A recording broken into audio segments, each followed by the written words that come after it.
Good morning, everyone. This is Dan O'Sullivan from the floor of ICAST 2022 in Orlando, Florida. Hey, we're going to check in real quick with our local pro anglers and friends, Tom Ott at Guntersville, Lee Pitts for Weiss Lake and Neely Henry, and then, of course, we're going to connect to the ever-popular Josh Heron down there on Logan Martin and Lay Lake.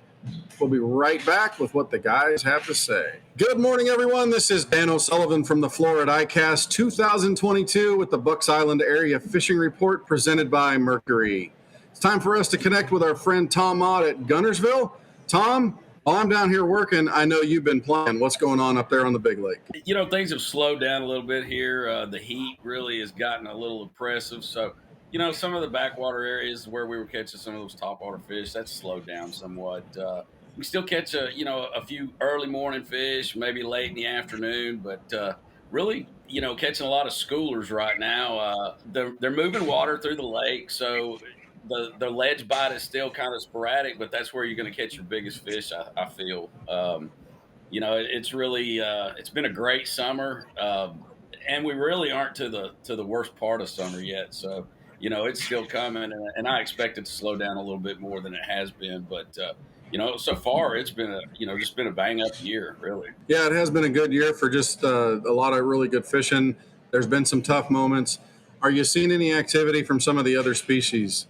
You know, crappie or striper or catfish? I tell you what, you know, there's so much fry out there right now. I mean, if you get around the bridges, you get around the causeways, it's like 8 inches of fry just going around, and the fish are just following that stuff around. So, you know, it kind of makes them tough to get to bite, but they are there. You know, they're just big groups following this, these bait wads around and these fry wads and just eating when they're ready to eat. But the crappie bite's always going to be there. I think you got to chase them a little bit more. Some of those fish have moved off a little bit deeper, but they're still chasing the bait or still following bait. The brim bite, I mean, it's if you can get around some moderate depth grass, you're going to catch those with, you know, your red wigglers and stuff like that. So the bass bite, what's been the best lure? Water temperature, what kind of current flow? What's been the best option? Well, we've been seeing about, 20, 22, 23 moving through the lake. So, you know, that's a pretty decent flow. I mean, at least for this time of year. On the ledges, the main thing right now is a football head jig. That's really been putting some fish in the boat. A big crankbait. If you can be the first one on that school with a big crankbait, you can catch some nice fish that way. Water temperature wise, we're in the low 90s right now, upper 80s. It's really, really warm out there. Probably the gnats are what make it Guntersville and make that, it drives some people off the lake, and that can be a good thing for those hardhead guys out there. Well, it's just a little extra protein in your diet right there, Tom. Thanks for spending the time with us, and we'll talk to you again next week. Well, good morning, everyone. This is Dan O'Sullivan with your Bucks Island Area Fishing Report from the floor of ICAST, presented by Mercury. Right now, I'm going to connect with Lee Pitts, who's living the dream up there at Weiss Lake and Neely Henry. Lee, what's happening in our favorite bodies of water? Well, I mean, you nailed it. I get out on the water every day and try to figure a little something out, but it's been tough this week.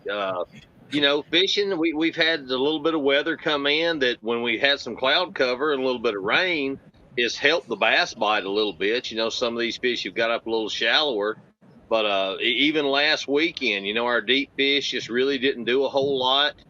I think 15 pounds won a tournament here on Weiss that had about 50, 60 boats in it. So, you know, fishing's tough. You got to capitalize on the bites you're getting. I think a lot of guys are slowing down with Texas rig worms, you know, throwing that big ribbon tail worm. This week, the guys that even threw shaky heads, I think they went to the Magnum worm, trying to get some of the, you know, the better bites out there. But it's just been, you know, that heat of summer. Things have slowed down a little bit, and the bite's been a little tough this week. I'm assuming the crappie bite is still kind of a deep live bait type of a deal. Got to kind of hit them on the nose around that cover. It is, but had a few morning trips this week, and I don't know what happened, but even with the live bait, I think it was more of a reaction bite in that those deeper brush piles and deeper stumps. But I was taking a bigger jig and dropping a Bobby Garland slab slayer down there and just kind of just like vertically hopping it up and down in that brush. And it seemed to generate a few more strikes, even with the crappie and the white bass. But I think it, like you said, I believe it was just a reaction bite instead of just biting it because they wanted to eat it. So let's turn to Neely Henry. What are we seeing out of the river down there? Got to have current. That's the biggest thing. You got to get out there, let that water get into moving. With the water's moving, you can find some of those, especially the bigger spots out there. A lot of guys, they're still catching some on a jig, dragging, a shaky head with a little old 6-inch worm on it. And even some of the fish early, there's still some fish around that grass, but it's a short-lived type deal. You got to hit them early, and when that sun pops out and gets on them, it really slows it down. It drives them out to the docks then. And a lot of guys, they're downsizing and flipping some little creature baits and some just soft plastics around these docks and catching some fish. And I bet the crappie bite is also on the docks with a little bit of dock shooting and maybe some offshore stuff as well. Well, Lee, as always, man, we appreciate everything, and we'll talk to you again next week. All right. Y'all have a safe trip and be careful. Well, good morning, everyone. This is Dan O'Sullivan from the floor of ICAST 2022 in Orlando, Florida, with our Bucks Island area fishing report for July the 23rd. Hey, we're going to check in with Josh Heron right now and talk to Logan Martin and Lay Lake. Josh, what's going on up there? Oh man, it's hot. Man, fishing is it's a little bit of a grind right now. It's definitely not the most pleasant time of the year, but we're getting on a really good moon cycle, so hopefully that'll make things a little bit better. Fish are still active in the mornings, and it's kind of the same meandering deal of fish laying out later in the day. So it's nothing real crazy or special. So get out early, enjoy the part of the day you can, and catch the couch about noon. So early morning stuff, are you still looking at topwater around seawalls and some of that kind of stuff?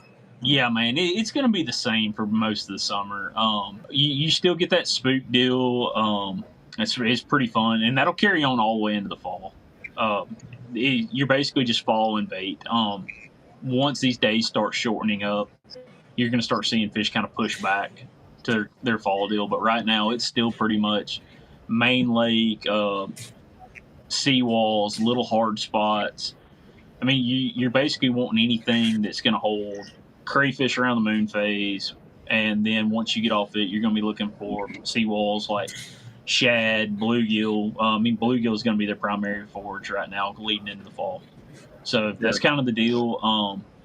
I know a lot of the guys are doing the forward-facing sonar thing right now. Later in the day, it's a blessing and a curse. It's a blessing if you like it, and God help you if you don't. Because there's a lot of chasing fish right now. It's not necessarily a pull up on a waypoint deal. You got to look, find, fish them till you bust them up, and then go look and find you some more. So can you still catch fish on shaky heads? You having to go to bigger baits? And I'm assuming that maybe some small swim baits and stuff on those forward-facing fish too, right? Yeah, absolutely. Like Little Dipper's a really good bait on a forward-facing, like a 3-3 Kitech.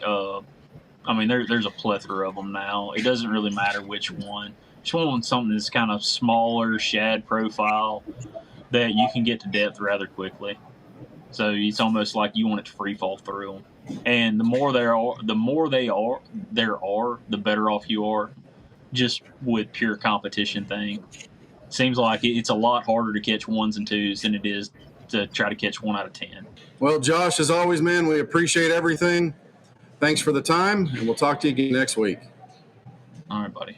Well, that'll wrap up our Bucks Island area fishing report for Saturday, July the 23rd, presented by Mercury from here at the show floor at ICAST 2022.